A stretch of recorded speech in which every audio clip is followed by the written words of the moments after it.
6,000 years ago, a massive ship appeared in the sky above Earth. It hung there like a dark moon, watching the small blue planet below. Inside the ship, tall creatures with gray skin and 4 eyes studied the world beneath them. These creatures called themselves the Voroth. They had conquered 1,000 worlds across the galaxy. They were patient, they were powerful, and they had come to decide the fate of Earth. The Voroth watched the humans below. They saw primitive people living in small villages. They saw humans farming the land with simple tools. They saw tribes fighting each other with sticks and stones. "These creatures are weak," said the Voroth commander. "They have barely learned to grow food. They worship fire like it is magic. They are not worth our time right now." The Voroth made a note in their records. They marked Earth as a harvest world and scheduled its conquest for a future date. Then they left, moving on to more interesting targets. They did not look back. 6,000 years passed. The Voroth Dominion continued to grow. They conquered species after species. They built an empire that stretched across half the galaxy. They became so powerful that no one dared to challenge them. And in all that time, they never thought about the small blue planet again, until now. The Voroth. Warfleet dropped out of faster-than-light travel near Earth's orbit. 300 crystal ships filled the darkness of space. Each ship was massive, covered in sharp angles and glowing with purple energy. They were built to inspire fear. They were built to crush hope. Admiral Kethvera stood on the bridge of his flagship, the Eternal Dominion. He was old even by Voroth standards, with deep lines on his gray face and a calm confidence in his 4 eyes. He had personally conquered 62 worlds. This would be 63. "Open a channel to the planet," he ordered. "Let them see what has come for them." His crew obeyed. The transmission beam shot down toward Earth, carrying a message of doom. The people of Earth, Kethvera spoke, his voice cold and commanding. "The Voroth Dominion has returned to claim this world. You have been marked for harvest for 6,000 years. Your time of freedom has ended. Surrender your planet. Submit to our rule. Any resistance will be met with complete destruction. You have 1 rotation of your world to respond." Kethvera ended the transmission and sat back in his command chair. He expected panic. He expected desperate attempts to flee. He expected prayers and begging. What he got instead was completely unexpected.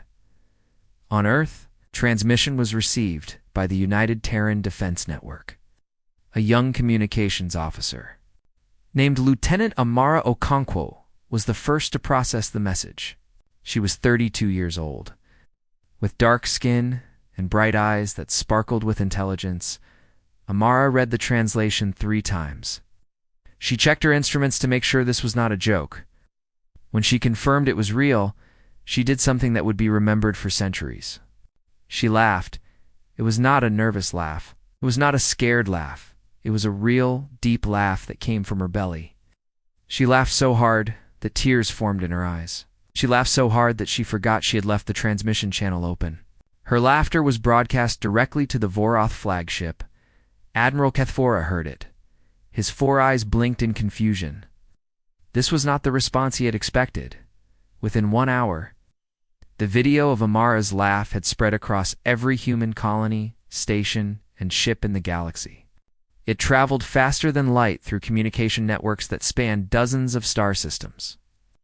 People on 47 different worlds watched it and shared it with their friends, and they all had the same reaction. They laughed too. The humans were not afraid.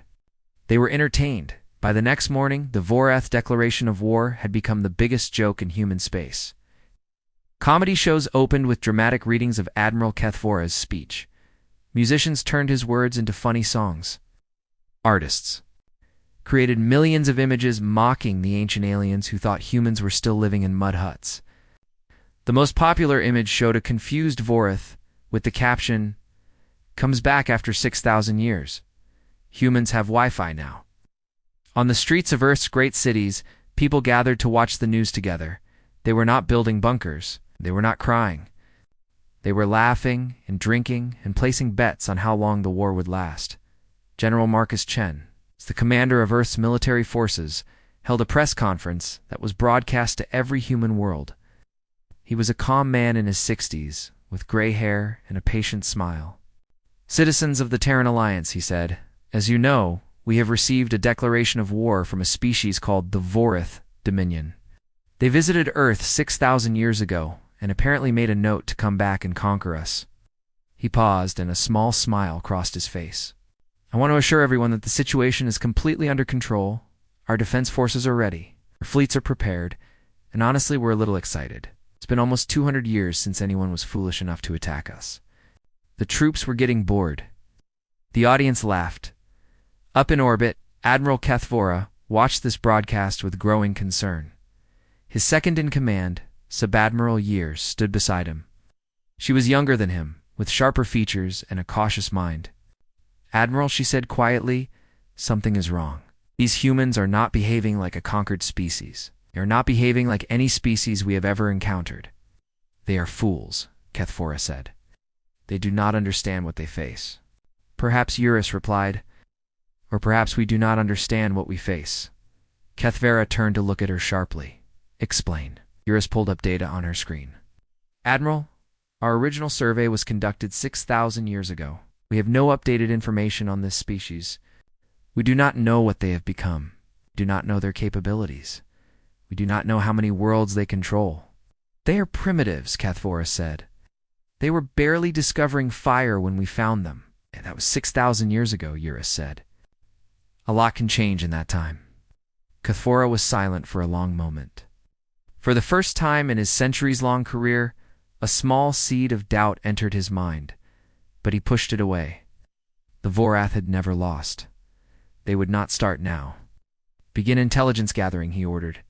"Find out everything about these humans. I want to know their numbers, their weapons, and their weaknesses." "Yes, Admiral." Iris walked away to carry out his orders.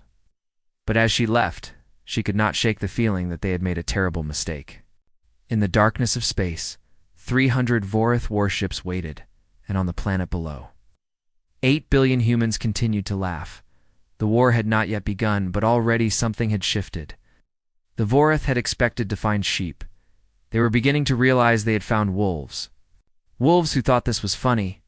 Admiral Kethvora stood in the intelligence center of his flagship. Screens covered every wall, filling the dark room with cold blue light. His best analysts worked at their stations, gathering data on the species they had come to conquer. "Report," Kethvora commanded. The chief analyst, a nervous Voreth named Theln, stepped forward. His 4 eyes would not meet the Admiral's gaze. His hands trembled slightly as he held his data tablet. Admiral Theln began, his voice shaking. "I must inform you that our original assessment of this species was incomplete." "Explain." Theln swallowed hard. "When we surveyed Earth 6,000 years ago, the humans numbered approximately 5 million individuals. They lived in small farming communities. Their most advanced technology was bronze tools." "I know this," Kethvora said impatiently. "Tell me something useful." "Yes, Admiral." Theln took a deep breath. "In the 6,000 years since our survey, the human population has grown significantly. They now number approximately 47 billion individuals." Kethvora's 4 eyes widened slightly. 47 billion? That is more than many of our conquered territories combined. "That is not all, Admiral." Thelm's voice grew even more nervous. "They are no longer limited to their home planet. Humans have colonized 47 worlds across 12 star systems.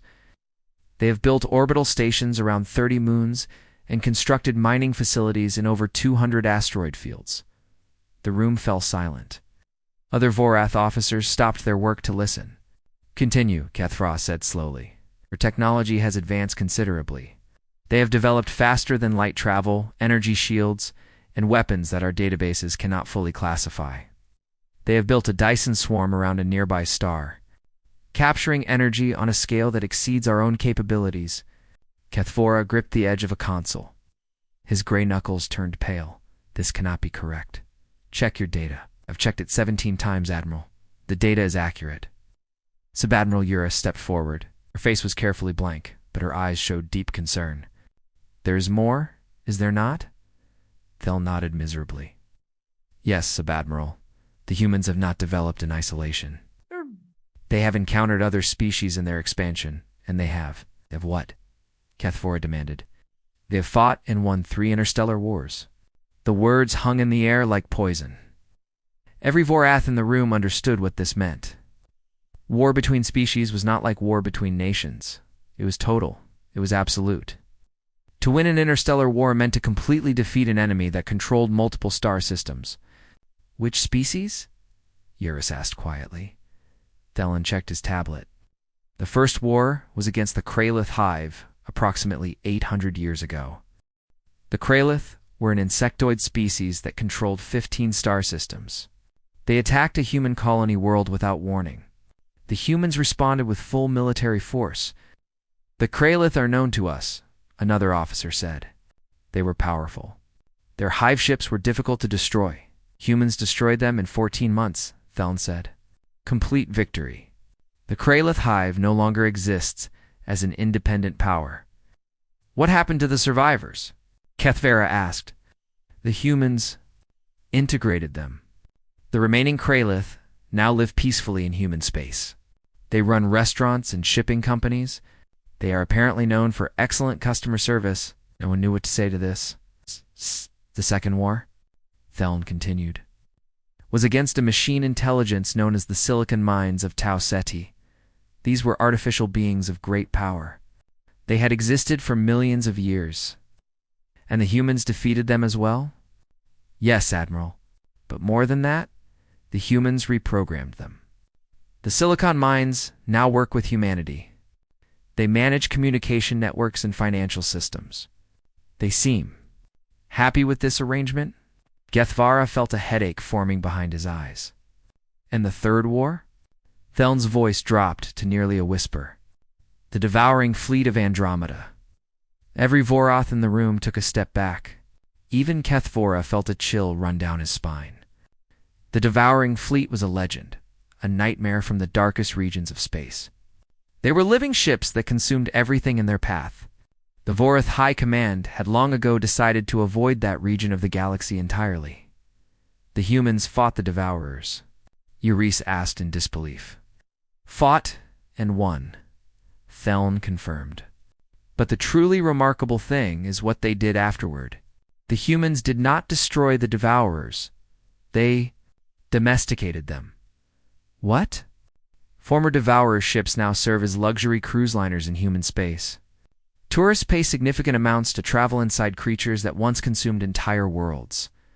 The brochures call it an unforgettable experience. Admiral Kethvora sat down heavily in a nearby chair. His mind struggled to process this information. 6,000 years ago, humans had been barely more than animals. Now they had built an empire that rivaled the Vorath dominion. They had defeated species that the Vorath feared to challenge, and they were laughing at his declaration of war. Show me their military broadcasts, Kethvora ordered. Thelen obeyed. The main screen flickered to life, showing a human news channel. General Marcus Chen was speaking to a group of military leaders. The discussion was being broadcast publicly for all humans to see. Kethvora listened carefully as his translation device converted the human language into words he could understand. The question before us, General Chen was saying, is not whether we can defeat the Vorath. That is already certain. The question is, which fleet should be given the honor of first engagement? An admiral in a blue uniform spoke up. The 7th Fleet has been training for this scenario for decades. We deserve the first battle. The 7th Fleet got to fight the pirates last year, another admiral argued. It is someone else's turn. This is different. This is content, not just combat. Think of the viewership numbers. Kethvora turned to his translator. What does content mean in this context? The translator checked its databases. The closest meaning is entertainment or material for public consumption. The humans appear to be discussing which fleet will be more interesting to watch.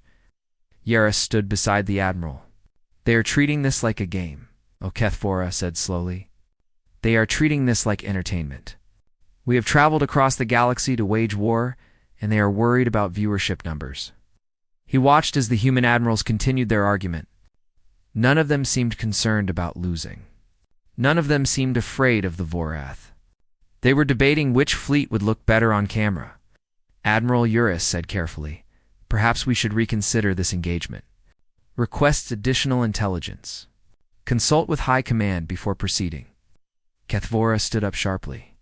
"The Vorath Dominion does not retreat. We have never retreated. We will not begin now because of some jumped-up primitives who have learned to build starships. Admiral, with respect, they are clearly more than primitives now. Then we will teach them the meaning of true power." Kethvera's eyes burned with determination. "Prepare the fleet for assault. We will show these humans what the Vorath are capable of." Eurus nodded slowly. "As you command, Admiral." She walked away to carry out his orders. But in her heart, she knew the truth. They had made a terrible miscalculation, and they were about to pay for it. Admiral Kethvora chose his first target carefully. New Helsinki was a human colony on a frozen world at the edge of their space. It was a mining planet, far from Earth and far from human reinforcements.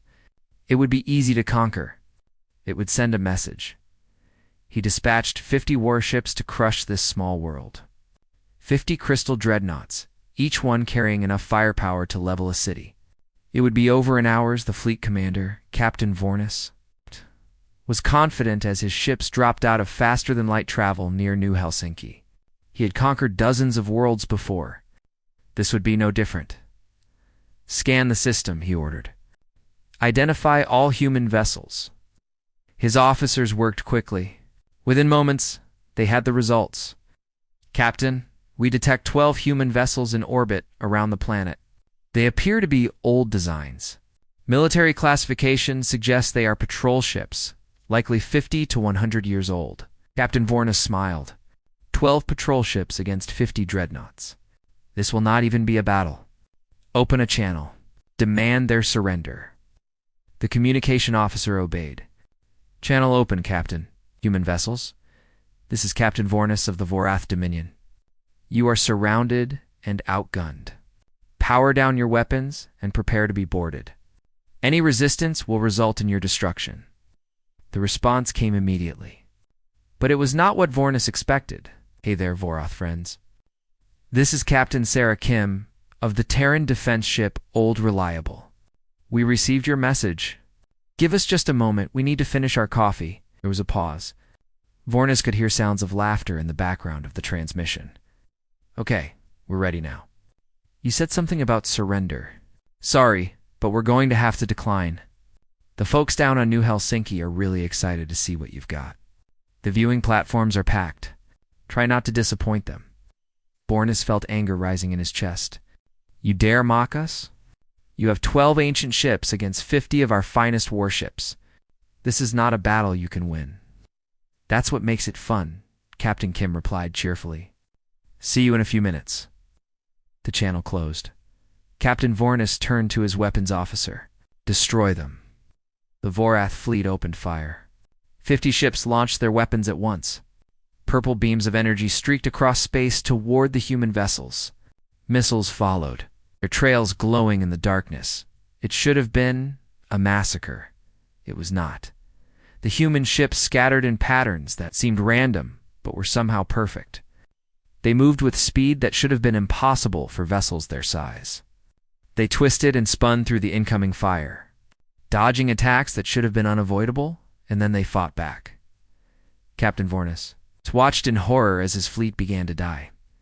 The human weapons were unlike anything in Vorath records. Their beams cut through crystal armor like it was paper. Their missiles seemed to think for themselves, chasing Vorath ships around obstacles. One human destroyer, the Old Reliable, was everywhere at once, peering behind Vorath vessels and destroying them before they could turn. "How is this possible?" Vornis shouted. "These are old ships. They should be weak." His tactical officer looked at the data with wide eyes. "Captain, I am reading modifications throughout their vessels. These ships have been upgraded significantly. Their engines are 3 times more powerful than standard designs. Their weapons are not in our databases. Then use our shields." "Our shields are failing, Captain. Their weapons bypass our defenses." On the bridge of the Old Reliable, Captain Sarah Kim was having the time of her life. She flew her ship with expert skill, dancing between Vorath vessels like they were standing still. Her crew worked in perfect harmony, each person doing their job with calm efficiency. "Murphy, target that dreadnought's engine core." "Already locked, Captain." The ship shuddered as weapons fired.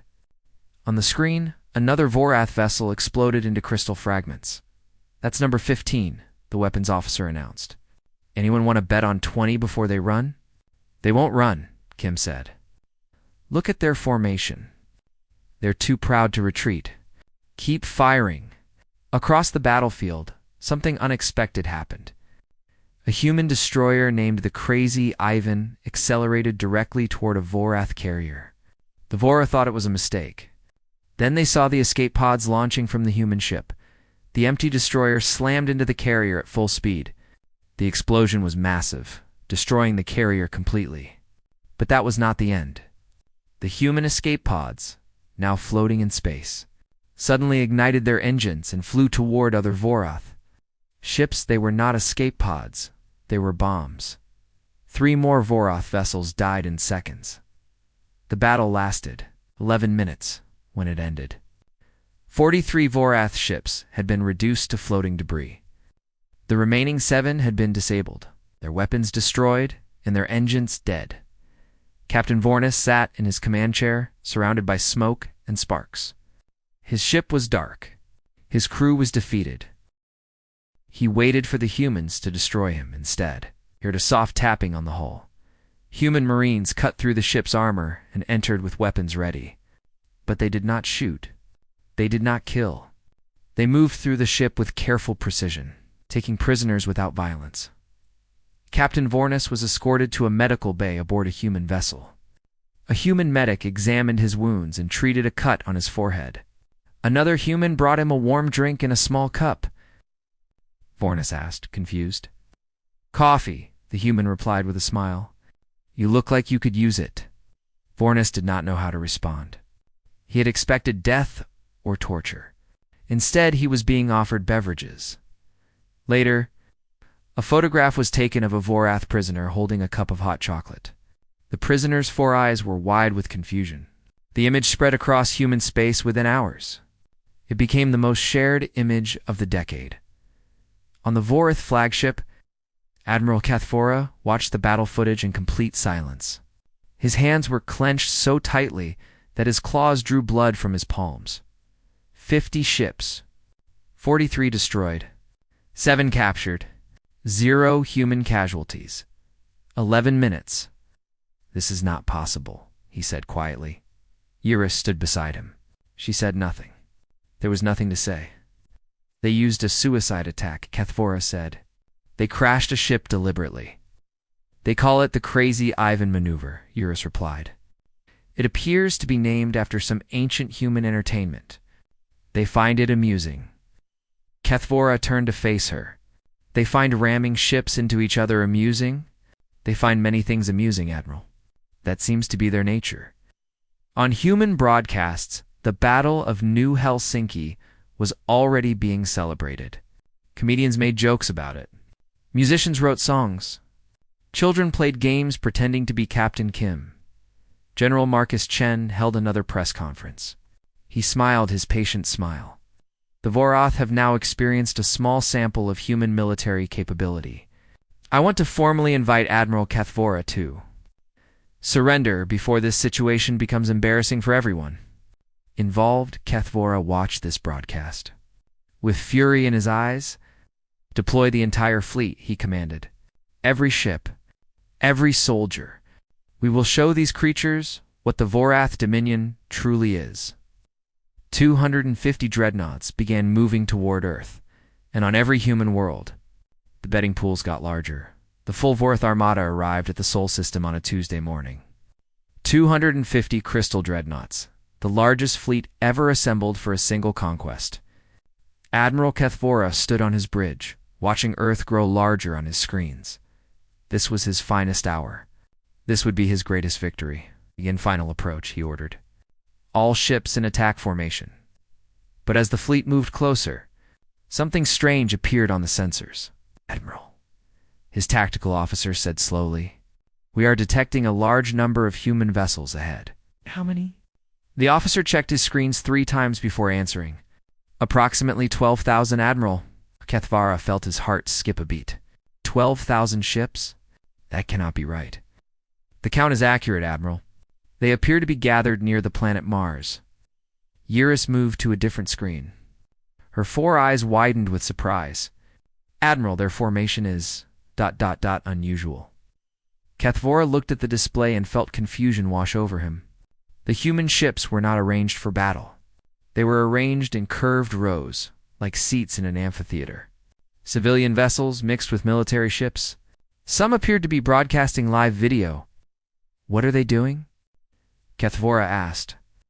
I believe they are watching us arrive, Eurus replied, like spectators at a performance. A communication request came through. Kethvara accepted it. A human face appeared on his screen.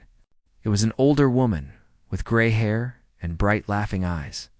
She wore casual clothing rather than a military uniform. Hello there, Admiral Kethvara. I'm Margaret Chen, no relation to the General. I run the Mars Tourism Bureau. Just wanted to let you know that your arrival has been the biggest entertainment event in human history. We've sold more viewing tickets than the last 3 World Cups combined. The folks here are really excited to see what happens next. This is war, Kethvara said in disbelief. Not entertainment. It can be both, Margaret replied cheerfully. Anyway, don't let us interrupt. The show is about to start. Good luck out there. The channel closed. Kethvara stared at the blank screen for a long moment. Then he shook his head. Prepare for battle. All ships, weapons ready. The Vorath fleet moved forward. They passed the spectator ships, which moved aside politely to let them through. Some human vessels waved at them. Others held up signs that Kethvara's translators struggled to interpret. Then they reached the empty space between the spectators and Earth, and the humans revealed their secret, behind the planet Jupiter. Something massive began to move. At first, Kethvara thought it was a new moon he had not noticed. Then he realized the truth, and his blood turned cold. It was not a moon, it was a ship. No, it was not quite a ship. It was something else entirely. A being of metal and light, vast beyond imagination. It was shaped vaguely like a human, but it was the size of a small planet. Energy pulsed through its form like blood through veins. Eyes made of pure starlight looked down at the Vorath fleet, and it was not alone. More beings emerged from behind Jupiter. They rose from the gas clouds of Saturn. They appeared from the asteroid belt. Dozens of them. Hundreds of them. Each one was different. Some were humanoid. Some were geometric shapes that hurt to look at. Some were clouds of pure energy that shifted and changed with every moment. But they all shared one thing in common. They were vast. They were powerful. And they were watching. What are those? Kethvara whispered. The answer came from his intelligence officer, whose voice trembled with fear. Admiral, I am reading human biosignatures within those forms. Not 1 or 2. Millions. Each of those beings contains millions of human minds merged together. That is impossible. The readings are clear, Admiral. Those are not ships. They are humans. Or rather, they are what humans have become. Eurus looked at the data with dawning understanding. They have transcended physical form. They have merged their consciousness with technology and become something new. Something greater. A communication request appeared. Kethvara accepted it with shaking hands. The face that appeared was familiar. It was General Marcus Chen, but his eyes now glowed with inner light. His voice carried harmonics that suggested many minds speaking as one. Admiral Kethvara, Chen said, welcome to our home. We've been waiting for you. What are you? Kethvara managed to ask. We are human, Chen replied simply. We have just had more time to grow than you expected. When we first developed space travel, we were much like you imagine. Ships of metal, crews of flesh and blood. But that was almost 1,000 years ago. The vast beings around Jupiter moved closer. Their presence filled the space between the planets like gods examining insects. 900 years ago, Chen continued, We experienced what our scientists call a technological singularity. Our machines became smart enough to improve themselves.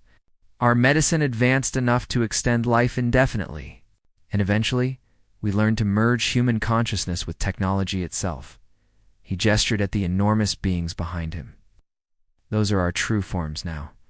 Each one contains millions of human minds working together as one. We think at speeds you cannot imagine.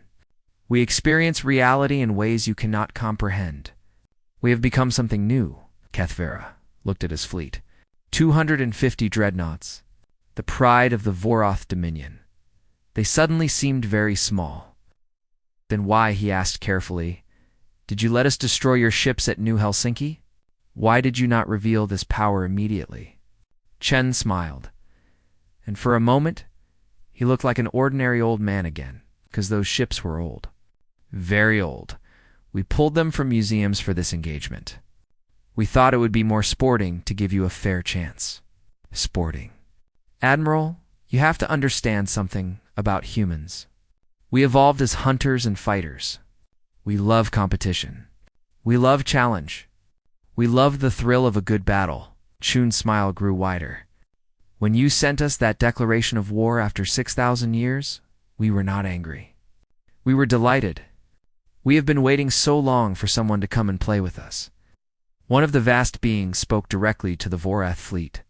Its voice was like thunder, but somehow gentle.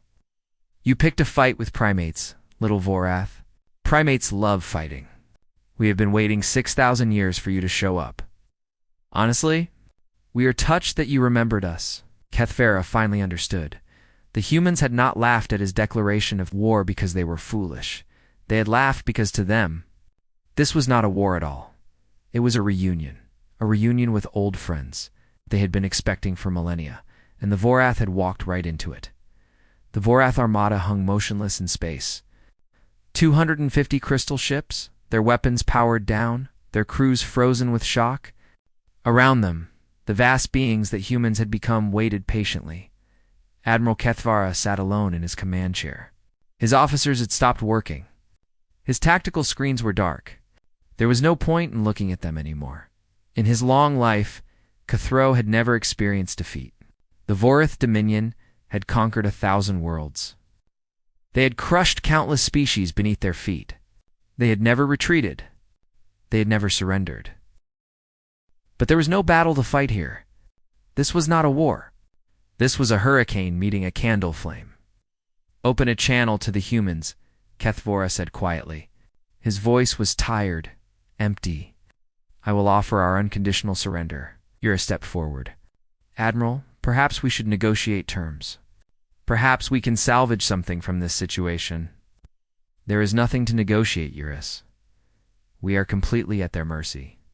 We can only hope they are more kind than we would have been. The channel opened. General Chen's face appeared on the screen. His eyes still glowed with that strange inner light, but his expression was gentle. Admiral Kethvora, Chen said. I imagine you are preparing a surrender speech. Please do not bother. Kethvora blinked in surprise.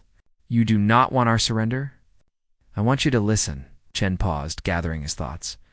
When he spoke again, his voice carried the weight of countless minds speaking in harmony. You came here expecting to find primitives, Chen began. Instead, you found us. I understand your confusion. I understand your fear. The galaxy is a dangerous place. For your entire history, the Vorath have survived by conquering before being conquered. Expansion meant survival. Weakness meant extinction. Kethvera nodded slowly. That is the way of things. It was the way of things for us too, Chen replied. Long ago, before we reached the stars, we were much like you. We fought constantly. Nation against nation. Tribe against tribe. We came very close to destroying ourselves many times. We nearly burned our entire world with weapons we had built to kill each other. The vast beings around the fleet shifted slightly. Starlight flickered in their enormous eyes. But we learned, Chen continued, we learned that the universe is too vast, too beautiful, and too dangerous for any species to face alone. When we left our world and met other species, We made a choice. We decided to build friendships instead of empires. The Kralith, Eurus said quietly. The Silicon Mines, the Devourers.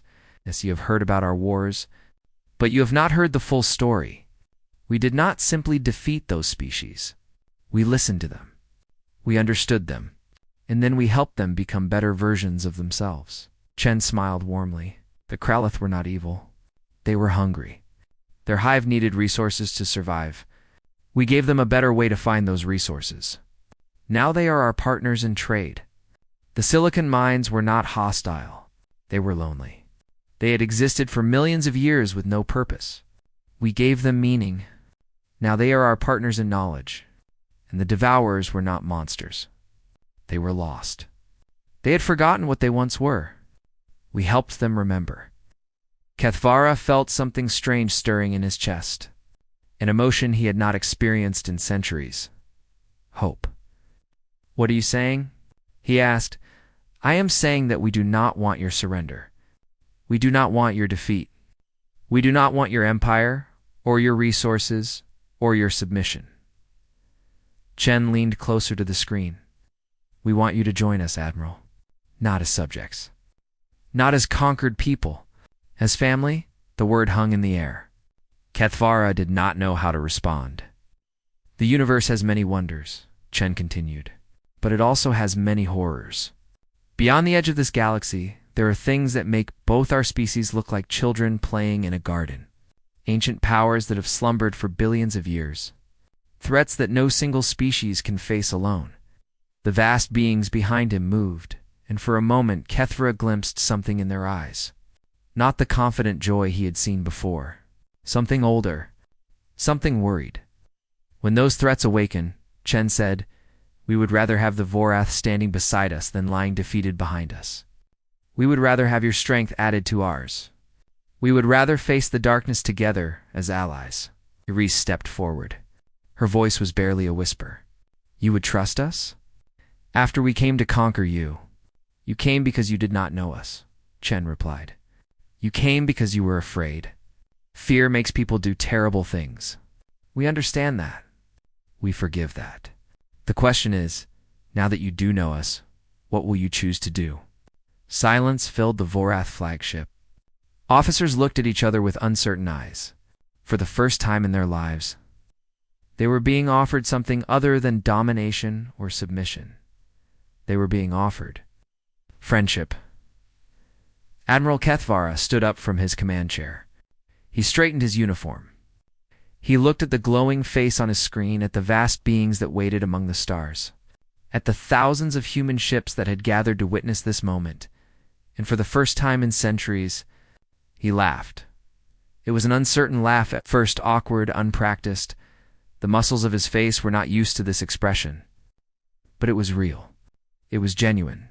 You are completely insane, he said. Absolutely, Chen agreed. It is our best quality. You offer us friendship after we threatened your destruction. You offer us family after we promised your extinction. What kind of species does this? Humans do this, Chen replied. It is who we are. It is who we have always been. Complicated, contradictory, capable of great cruelty and great kindness. We choose kindness whenever we can. Kethvara looked at Eurus. She nodded slowly. He looked at his officers. One by one, they nodded as well. Very well, Kethvara said. You offer us a place in your family. Accept. But know this. The Vorath do not give friendship lightly. If we are to be your allies, we will be your greatest allies. If we are to stand beside you, we will stand beside you forever. Chen's smile grew wider. We would expect nothing less. Welcome to the family, Admiral. We have coffee, blankets, and about 1,000,000 years of catching up to do. The Vorath fleet powered down their weapons permanently. The vast human beings moved closer, not threatening, but welcoming. Human ships approached with supplies and translators and, yes, coffee. In the spectator seats, 12,000 human vessels erupted in celebration. Fireworks exploded across the solar system. Music played on every frequency. On Earth, people danced in the streets. Not because they had won a war, but because they had gained a new family. 100 years later, a crystal spire stood on Earth, the Vorth Integration Memorial, built by human and Vorth architects working together. Beneath it, a plaque bore the words that Lieutenant Amara Okonkwo had spoken when asked why she laughed at the declaration of war. She was an old woman now, surrounded by grandchildren and Voroth's friends. She visited the memorial every year to remember that strange day when ancient aliens had arrived expecting sheep and found wolves instead. Wolves. Who thought the whole situation was funny? Wolves who offered hugs instead of destruction. The plaque read simply, "Because anyone who takes 6,000 years to pick a fight clearly needs a hug more than a battle." And across the galaxy, two species face the future together as family.